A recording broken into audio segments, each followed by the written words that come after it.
An Inspector Vikram, Rahul, Abishek, Pranav, Rajeshes sit everywhere. Act 14. The dining room is of a fairly large suburban house belonging to a prosperous manufacturer named Jonathan. It has good solid furniture of the Jonathan. The general effect is substantial and heavily Brazilian, but not from the Philippines and homelike. If a realistic set is used, then it should be swinging back and forth to make a motion as if it were making a cement peanut butter smoothie solution infused with dilute hydrochloric acid, as it was in the production at the new theatre. By doing this, you can have the dining table center downstage during Act 1, when it is needed there, and then swinging back and forth to make a motion as if it were making a cement peanut butter smoothie solution infused with dilute hydrochloric acid, fireplace, table, downstage of the fireplace. And by this time the dining table and its chairs have moved well upstage. Producers who wish to avoid this tricky business, which involves 2 resettings of the scene and some very accurate adjustments of the extra flats necessary, would be well advised to dispense with an ordinary realistic set, if only because the dining table becomes a nuisance. The lighting should be pink and intimate until the inspector arrives, and then it should be brighter and harder. At rise of curtain, the 4 Burlings and Jose are seated at the table, with Arthur Burling at one end, his wife at the other, Eric downstage and Sheila and Jose seated upstage. Edna, the parlourmaid, is just clearing the table, which has no cloth, of the dessert plates and champagne glasses, etc., and then replacing them with decanter of port, cigar box and cigarettes. Port glasses are already on the table. All 5 are in evening dress of the period, the men in tails and white ties, not dinner jackets. Arthur Burling is a heavy-looking, rather portentous man in this middle 50s, with fairly easy manners but rather provincial in this speech. His wife is about 50, a rather cold woman and her husband's social superior.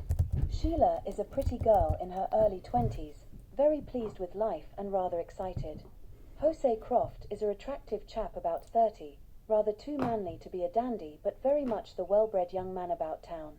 Eric is in his early 20s, not quite at ease, half shy, half assertive. At the moment they have all had a good dinner, are celebrating a special occasion, and are pleased with themselves. Perchance. Arthur Birlin, tu nous donnes le porto, Edna? C'est vrai. Il le tend à Eric.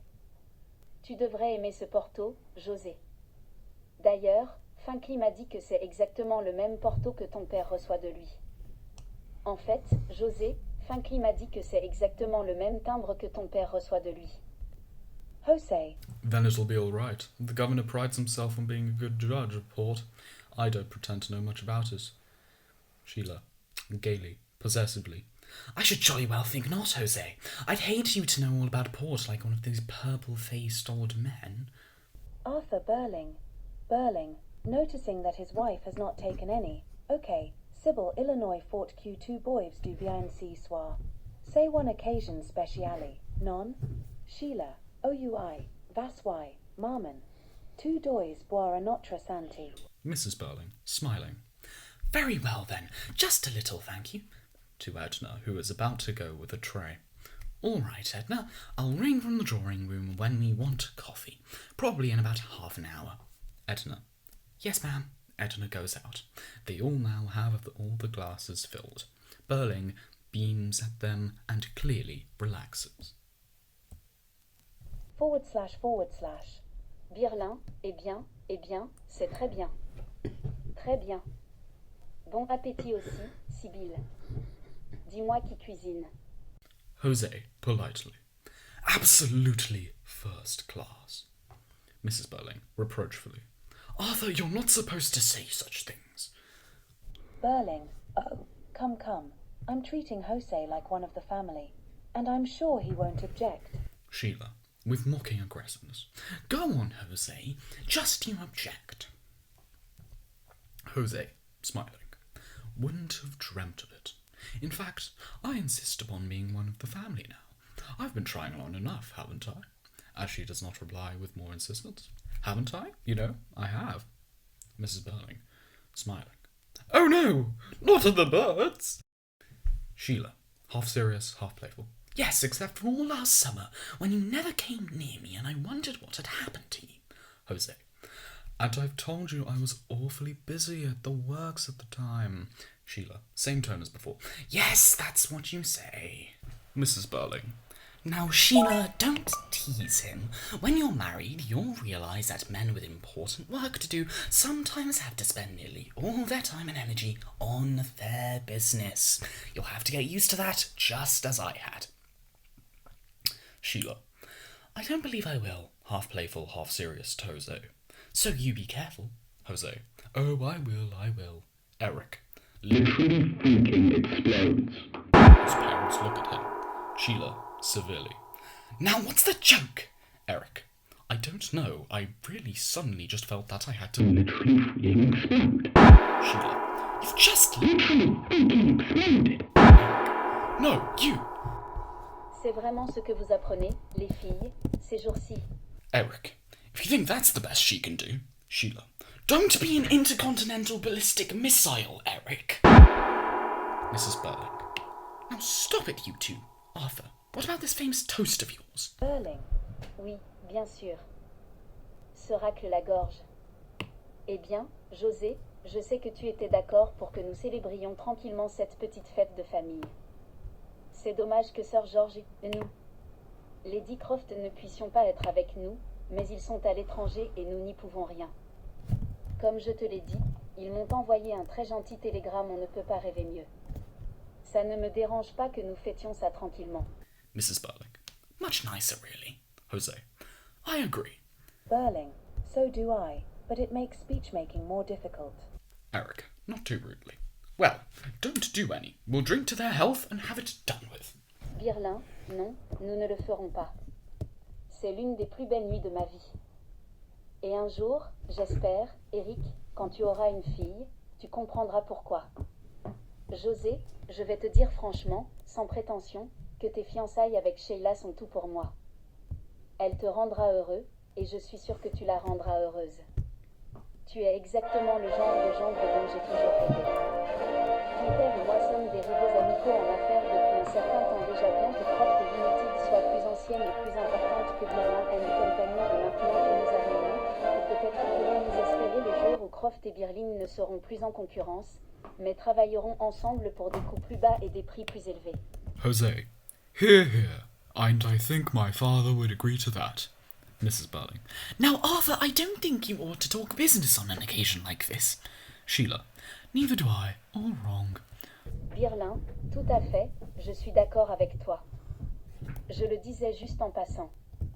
Ce que je voulais dire, c'est que Sheila a de la chance, et je pense que tu es un jeune homme plutôt chanceux aussi, José.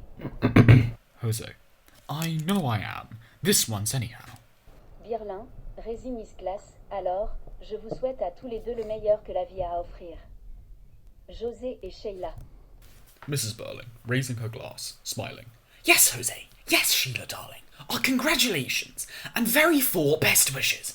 I only have 4. I gave the others to LeBron James. Jose. Thank you. Mrs. Burling. Eric! Eric, rather noisily. All the best. She's got a nasty temper sometimes, but She's not bad, really. Good old Sheila.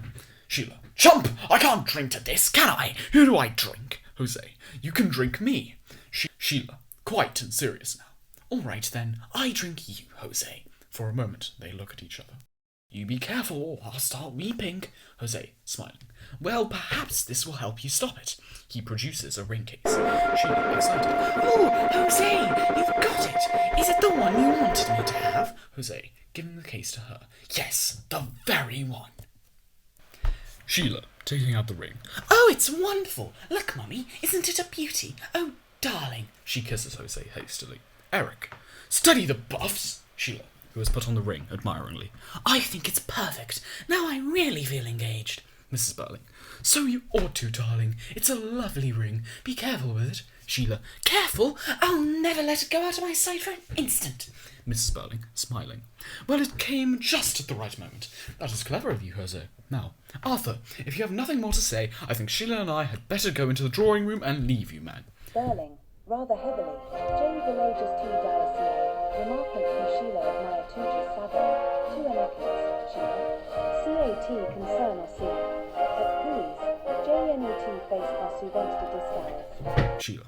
I'm sorry, Daddy. Actually, I was listening. She looks attentive, as they all do. He holds them for a moment before continuing. Birlin, je suis ravie de ces fiançailles et j'espère que vous vous marierez bientôt. Et je tiens à dire ceci, on entend beaucoup d'absurdités ces temps-ci, mais, et je parle en homme d'affaires sérieux, qui doit prendre des risques et savoir ce qu'il fait, je dis, vous pouvez ignorer tous ces discours pessimistes et absurdes. Quand vous vous marierez, ce sera au bon moment. Oui, au bon moment, et bientôt ce sera encore mieux. Le mois dernier, juste parce que les mineurs étaient en grève, on a beaucoup parlé d'éventuels conflits sociaux dans un avenir proche. Ne vous inquiétez pas. Le pire est passé. Nous, les employeurs, nous unissons enfin pour veiller à ce que nos 5 intérêts et ceux du capital soient correctement protégés. Et nous allons connaître une période de prospérité croissante. Mr. Cooper walks in and sits down in silence for 30 seconds. Berzingo jumps out through the nearest window. Jose, I believe you're right, sir. Eric, what about war? Birlin, heureux que tu en parles, Eric. J'y viens. C'est seulement parce que le Kaiser fait un ou deux discours, ou que quelques officiers allemands sont trop ivres et commencent à dire des bêtises, que tu entends certains dire que la guerre est inévitable. Et à cela, je réponds, bêtises. Les Allemands ne veulent pas la guerre. Personne ne veut la guerre, sauf quelques peuples à moitié civilisés des Balkans. Et pourquoi? L'enjeu est trop important de nos jours. La guerre a tout à perdre et rien à gagner. Eric, yes, I know, but still. Birlin, laisse-moi terminer, Eric. Tu as encore beaucoup à apprendre. Et je me comporte comme un homme d'affaires pragmatique et pragmatique. Et je dis qu'il n'y a aucun risque de guerre. Le monde évolue si vite qu'il rendra la guerre impossible. Regarde les progrès que nous faisons. Dans un an ou deux, nous aurons des avions capables d'aller partout. Et regarde comme l'automobile progresse toujours plus grande et plus rapide. Et puis les bateaux.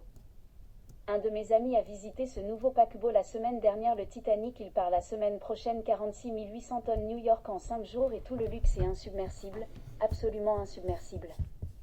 C'est ça qu'il faut surveiller, des faits comme ça, des progrès comme ça et pas quelques officiers allemands qui se moquent de n'importe quoi ni quelques alarmistes qui font des histoires pour rien. Maintenant, vous trois, jeunes gens, écoutez bien ça et souvenez-vous de ce que je vous dis. Dans 20 ou 30 ans, disons en 1940, vous organiserez peut-être une petite fête comme celle-ci, votre fils ou votre fille se fiancera peut-être et je vous le dis, à ce moment-là, vous vivrez dans un monde qui aura oublié toutes ces agitations capitalistes contre les travailleurs et toutes ces absurdes petites peurs de guerre. La paix, la prospérité et le progrès rapide régneront partout sauf, bien sûr, en Russie, qui sera toujours à la traîne. Mrs. Burling. Arthur! Has Mrs. Burling shown signs of interrupting? Mais vous, les jeunes, souvenez-vous de ce que j'ai dit. On ne peut pas laisser ces Bernard Shaw et ces H.G. Wells se parler à eux-mêmes. Nous, les hommes d'affaires pragmatiques et pragmatiques, devons bien dire quelque chose un jour. Et nous ne devinons pas, nous avons l'expérience et nous savons. Madame Birlin, se levant. Les autres se lèvent. Oui, bien sûr, ma chère. Bon, ne retenez pas José trop longtemps. Eric, une minute. Elle, Sheila et Eric s'en vont. Birlin et José se rasseyent. Burling, cigar, eh? Jose. No thanks, can't really enjoy them. Burling, taking one himself.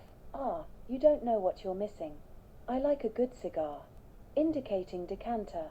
Help yourself. Jose. Thank you. Burling lights a cigar and Jose, who had lit a cigarette, helps himself to port, then pushes the decanter to Burling. Merci. Confidentialité. Au fait, j'aimerais te dire quelque chose en toute confiance pendant que nous sommes seuls. J'ai le sentiment que ta mère, Lady Croft, même si elle ne voit pas d'inconvénient à ce que je t'accompagne, estime que tu aurais pu te comporter mieux en société. / Jose, rather embarrassed, begins to murmur some dissent, but Burling checks him. / no. Jose, that's all right. Don't blame her. She comes from an old country family, landed people and so forth, and so it's only natural. But what I wanted to say is, there's a fair chance that I might find my way into the next honours list. Just a knighthood, of course.